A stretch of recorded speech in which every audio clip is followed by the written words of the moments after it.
Get on. Hi, how you doing? What day it is? Oh, it's just a minute. Here we go. Prop time. It's Wednesday. Happy Wednesday. People call it Hump Day. I only got that recently. Why? It is Wednesday, isn't it? Why people call that Hump Day? Because it's Hump of the Week. I never got that. I just thought, why do they call it Hump Day? So happy Hump Day. First time I've ever said that. So happy Wednesday to you. Yesterday I did my, I don't know whether you saw it, Facebook moves videos around at different points, but I did my, I showed you what low self-esteem was like. It was cool. I had the protective gloves on. It was a dangerous situation, but I survived.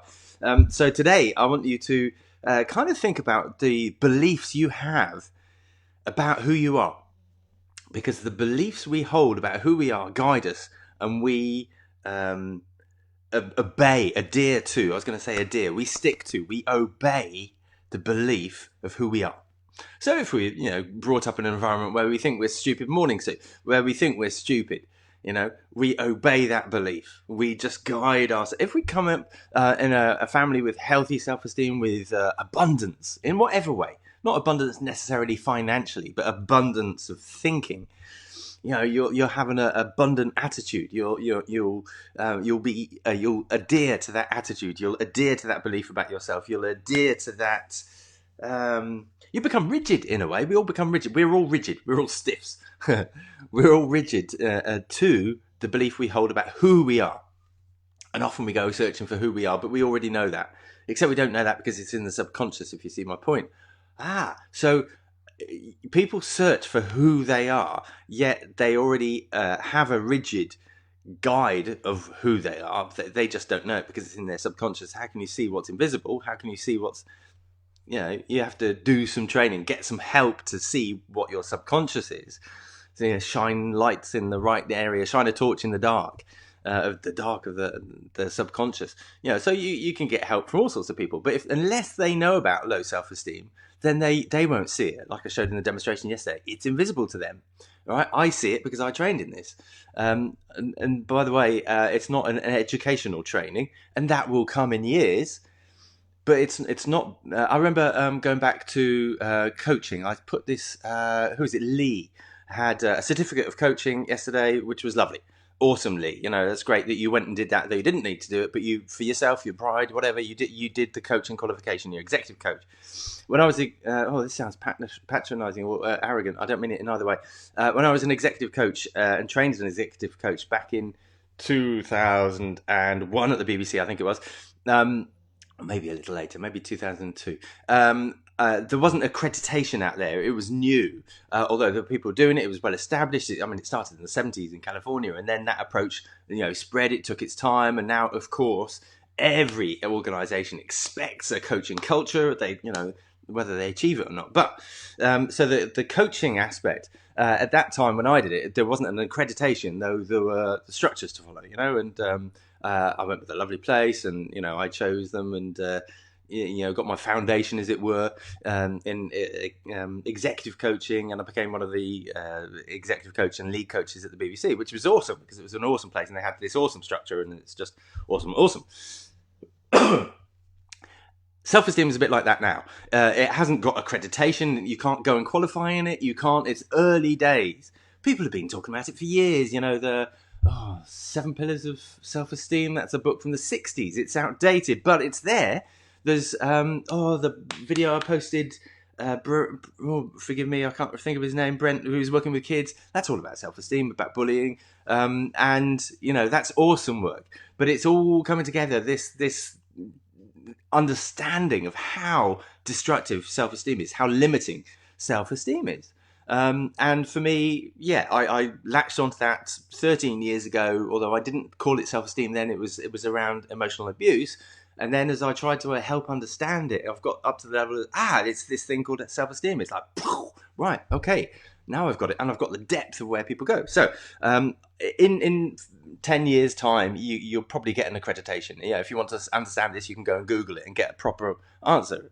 When I started 13 years ago, there wasn't a proper answer. So I became passionate and I focused in on this area. So we obey the beliefs about who we are. So if you're brought up around low self-esteem, you will inherit low self-esteem. more likely. You have three options. You just adopt that low self-esteem, or you get somebody that's emotionally nurturing. It could be a teacher, it could be a relative, it could be one of your parents or carers that nurtures you just enough to get healthy self-esteem, which is awesome. Or you could become an abuser, because if there's low self-esteem, there's probably an abuser, a manipulator. So you could have even lower self-esteem and become one of those abusers. So not great odds, you know. So I was in an environment of low self-esteem, and I adopted that low self-esteem for myself, obviously unconsciously, unconsciously, and it went into my subconscious. That was the belief of who I thought I believed myself to be. Now you can change these beliefs, yet not through coaching, counselling, psychotherapy, because they don't understand or take the approach to self-esteem. So having the label of self-esteem is great. That's a useful label. Labels are often useful. Sometimes they're derogatory and negative, but that's a useful term if you have the understanding underneath. So like I didn't. I often tell the story about when I went to school. I was dyslexic. My sister tested me when she was older. I was older, and we were both older, and it was like, oh yeah, she thought that, and it confirmed it. So and she did it on my mum as well, and confirmed that, and that's where it is, generational.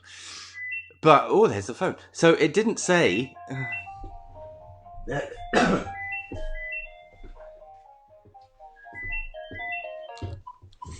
So sorry, it didn't. It didn't.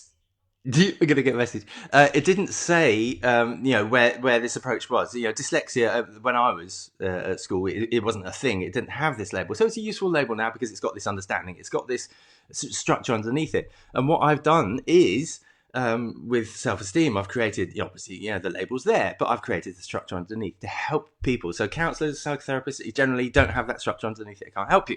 And they can't see it. They're not aware of it in the way that I am. So I get a bit passionate about this. But we obey the belief of who we believe we are, who we believe ourselves to be. All right? Who we are. So who do you think you are? If you come from a balanced background where there's healthy self-esteem, you probably believe that you can do anything. Believe that if you apply with hard work, you can achieve anything. Believe that you can, because that's who you believe you are. If you believe yourself to be shy, if you believe yourself to be anxious, if you believe yourself to be fat, if you believe yourself to be ugly, if you believe you're limited by that, and it's a belief deep in the subconscious, you can change it. All right, that's just an awesome thing, and I love that. Stats suggest, and there's more stats on women, but stats suggest that 80% of women have this. So this is normal. However, normal solutions don't address the 80%, which is like, how can that work? Because the solutions come from the 20% of people that have healthy self-esteem, that have gone through the boundaries, that aren't limited by their negative self-beliefs, that aren't limited by their, I'm too fat, I'm too ugly, I'm useless, I'm not good enough, I'm not ugly, I'm not lovable, I'm anxious, I'm depressed, I'm all the solutions that you see on the internet, all the you can build your business, all the you can get fat, you can get thin, you can do this, do that, oh, this is diet, this is the exercise, this is the whatever. All that is created by the 20% of people that have that healthy self-esteem. Yet 80% of the people that buy it go get it with those great expectations and fail because they're limited by who they believe themselves to be. Does that make sense? All right. So 80%. I mean, that's great, and that's a stat for women. In the UK and in the US, it's 74%. So it's really broad. That's normal. But the 20%, I think you got it. 20% for the healthy people. They design the courses for healthy people. They think that's normal. However, the normal is what I'm doing. So help share this. What I'd like to do is give you the offer in the link below. I'll give you the offer to my masterclass. I was doing a bit of man maths yesterday. The offer I've currently got on my masterclass, which is it gives you the detail of this. So there's a masterclass on the detail of this, of low self-esteem, how it messes you up. And there's an offer at the end for the program, the online program, the solution to how to overcome low self-esteem, which is cool. And I did man maths last night. I'm going to have to change that offer soon. So the offer, it says it's limited. It says it's limited to 5 days. And it is. There's a little timer on it. It's all quite clever.